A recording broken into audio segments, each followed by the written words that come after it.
Hai, Assalamualaikum warahmatullahi wabarakatuh.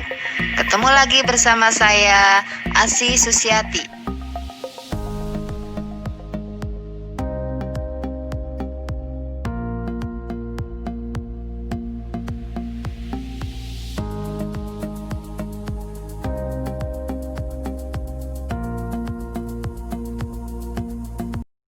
Pada video kali ini kita akan membahas tentang perbedaan sel hewan dan sel tumbuhan. Untuk memahami lebih lanjut tentang sel tumbuhan dan sel hewan, marilah kita bahas satu persatu.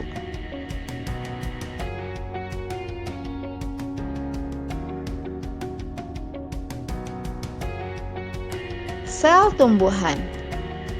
Coba kalian perhatikan gambar berikut ini. Pada sel tumbuhan, umumnya terdapat kloroplas. Kloroplas sebagai tempat terjadinya fotosintesis. Vakuola. Vakuola pada sel tumbuhan berfungsi sebagai tempat penyimpanan cadangan makanan. Membran plasma berperan dalam proses transportasi zat pada sel. Dinding sel yang berfungsi sebagai pelindung sel, pembatas sel, serta memberi bentuk sel. Ribosom berfungsi sebagai tempat sintesis protein. Nukleus berfungsi mengatur seluruh aktivitas sel.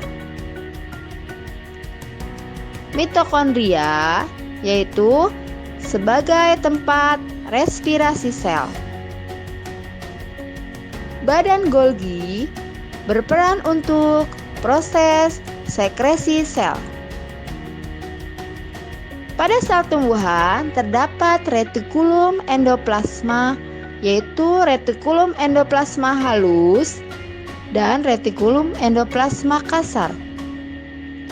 Retikulum endoplasma menghubungkan dari membran luar atau membran plasma hingga ke membran inti sel atau membran nukleus. Fungsi Re halus adalah tempat sintesis lipid dan fosfolipid.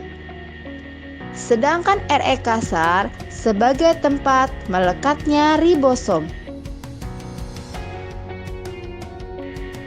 Sel hewan.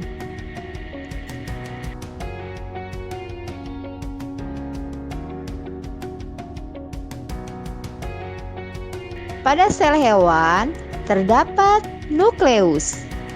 Nukleus berfungsi mengatur seluruh aktivitas sel. Aparatus Golgi berfungsi untuk sekresi sel.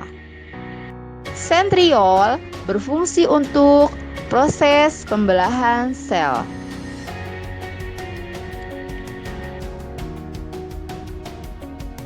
Lisosom berperan dalam proses pencernaan intraseluler dan menghasilkan enzim hidrolitik. Memiliki sitoplasma yang berperan dalam metabolisme sel. Kemudian ada membran plasma atau yang disebut dengan membran sel yang berfungsi sebagai tempat transportasi zat pada sel. Mitokondria berfungsi sebagai tempat respirasi sel. Kemudian ada Re halus. Re halus adalah Re yang tidak ditempeli ribosom. Re halus berperan sebagai tempat sintesis lipid dan fosfolipid. Ribosom berfungsi untuk tempat sintesis protein. Re kasar, tempat di mana ribosom melekat.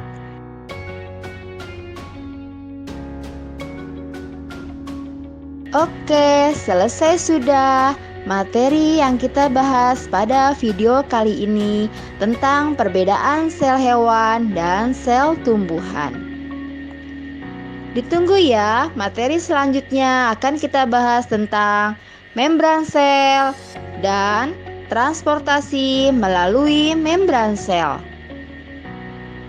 Jangan lupa like dan subscribe. Terima kasih.